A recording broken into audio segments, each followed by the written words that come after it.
사람들은 종교에 막대한 시간과 자원을 투자했다. 물론 현대 문명 사회에 접어들면서 종교의 기능이 약화되고 있으며 젊은 세대일수록 초자연적인 존재에 대한 믿음이 점점 사라지고 있는 상황이다. 하지만 여전히 종교적 파워는 막강하며 과거에도 그랬다. 몇 가지 사례를 살펴보자. 모르몬 교도는 원칙적으로 수입의 10%를 소속된 교회에 기부해야 한다. 호피족은 평균 사흘 중 하루를 종교의식에 헌신해야 했고, 과거 티벳에서는 국민의 4분의 1이 승려였던 것으로 추정된다. 중세 유럽에서는 교회와 성당을 건립하고 성직자들을 후원하며 수도원과 수녀원을 지원하는데 재원의 일부가 쓰였다. 또한 십자군의 엄청난 원정 비용까지 부담해야 했다. 경제학의 용어를 빌리면 이러한 종교에 투자하는 비용은 기회비용을 초래한다. 쉽게 말해서 더 유익하게 투자될 수 있었던 시간과 돈을 다른 것들은 다 포기하고 종교를 위해 쓰였다는 것이다. 종교가 이런 기회비용을 상쇄할 만큼 실질적인 이득을 주었을까? 분명 종교가 우리에게 안겨주는 이득이 있기 때문에 인류는 종교에 막대한 재원을 쏟아붓는 선택을 했을 것이다. 그렇다면 도대체 종교의 이득은 무엇이며 종교는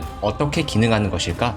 종교에는 정말 많은 기능이 있지만 이 영상에서는 한 국가와 사회를 지배하는 지배자의 입장에서 생각해 볼 것이다. 즉 종교를 대중지배의 수단으로 사용한 측면에서 살펴보도록 하겠다.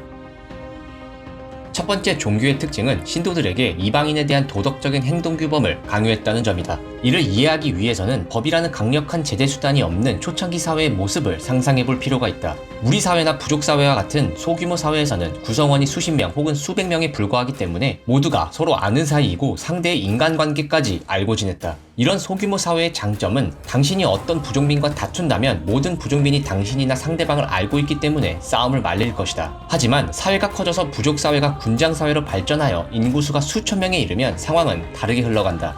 가령 같은 군장 사회에 속해 있는 낯선 사람과 싸우게 되면 말리기는커녕 양 상대방 친척들이 가담하여 집단 싸움으로 확대될 가능성이 있다. 그 싸움에서 한 사람이라도 죽었다면 이는 또 다른 죽음의 복수로 이어졌을 것이다. 이처럼 다툼과 복수의 끝없는 악순환으로부터 사회를 구해내기 위해서 군장사회와 국가는 어떤 방법을 동원했을까? 바로 종교가 사용되었다. 인간관계의 유무를 불문하고 사회의 모든 구성원들 사이에는 우호적인 행동규범이 강요됐다. 정치 지도자들, 즉 군장과 왕은 종교의 대리인을 앞세워 그런 규범을 강요했고 그 규범을 종교의 새로운 기능으로 받아들여 정당화시켰다. 신과 초자연적인 존재가 그 규범을 만들었다고 대중에게 공표했고 공식적인 도덕률로 성문화시켰다.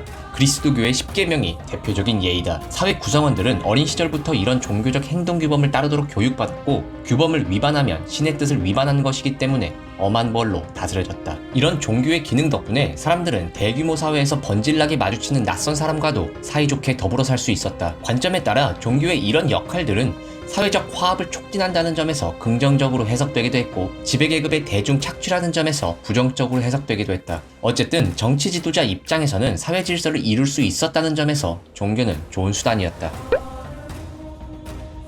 낯선 사람과 사이좋게 지내야 한다는 종교적 가르침은 이보다 더 나아가 현생의 모든 고통을 정당화시켜버리는 논리로 발전하게 된다. 인간은 죽음에 대한 고통 이외에 삶을 살아가는 과정에서 숱한 고통을 겪는다. 특히 평등하던 소규모 사회가 복잡한 대규모 사회로 발전하면서 사회의 계급화와 불평등이 심화되었고 그에 따른 고통도 커졌다.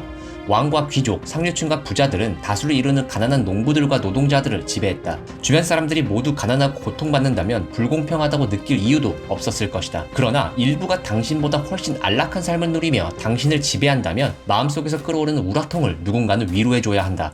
그런 위안적 기능을 종교가 제공했다. 종교는 사람들의 삶이 힘겨울 때 위안과 희망을 부여할 수 있었다. 대부분의 종교는 이런 거지 같은 현실을 효과적으로 부인하고 육신과 맺어진 영혼을 위한 사후세계가 있다고 상정함으로써 위안을 주었다. 몇몇 종교는 단순히 사후세계의 존재를 주장하는 것을 넘어 훨씬 나은 것, 가령 사랑하는 사람과의 재결합, 근심으로부터의 해방, 아름다운 처녀 등이 사후세계에서 우리를 기다리고 있다는 희망을 제시하기도 했다. 그렇다. 너는 이 땅에서 고통받았다. 하지만 두려워 마라. 너는 죽은 후에 보상받을 것이다. 반면 너희에게 악행을 저지른 사람들은 사후에 비참하게 살 것이다.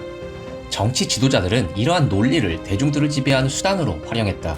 사회가 커지고 계급화됨에 따라 불평등은 불가피했다. 이런 불평등의 피해자들은 사회의 다수를 이루었고 폭동을 일으켜 국가와 사회를 전복시킬 충분한 힘이 있었다. 지도자들은 종교를 활용하여 대중들의 불안한 심리를 달래주었고 사회의 안정이 유지될 수 있도록 관리했다. 초창기 사회에서 불평등의 피해자들은 대부분 가난한 농부였고 핍박과 불평등은 식량 분배 문제와 관련이 있었다. 무리사회나 부족사회와 같은 소규모 사회에서 대규모 사회로 변모하면서 성직자, 군장, 세금징수원, 화가, 샤먼 등 어떤 분야의 전문 직종들이 생겨나게 되었다. 소규모 사회에서는 남녀 불문하고 성인이면 누구나 사냥, 채집, 농경에 종사하며 자신의 식량을 스스로 구해야 했다. 반면 대규모 사회에서는 생산성 증대를 기반으로 모든 사람이 농업에 종사할 필요는 없어졌다. 그렇다면 초창기 사회에서 농부들이 자신의 식량을 다른 사람에게 왜 순순히 넘겨줬을까? 식량의 분배는 갈등 없이 진행될 수 있었을까? 어떻게 군장, 왕, 귀족들은 사회에 기생하는 계급이 식량을 훔치는 행위를 농부들이 허용하도록 유도했을까?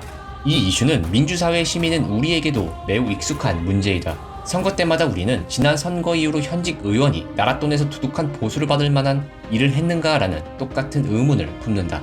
농부를 안심시킨 방법은 역시 종교였다. 고대 이집트, 메소포타미아, 폴리네시아의 하와이, 잉카 제국까지 익히 알려진 군장사회와 초기 국가사회가 고안해낸 해결책은 다음과 같은 교리를 지닌 조직화된 종교를 선포하는 것이었다. 군장이나 왕은 신과 관련이 있거나 곧 신이다. 군장이나 왕은 농부를 대신해서 풍작을 이루게 해달라고 신에게 선처를 호소할 수 있다.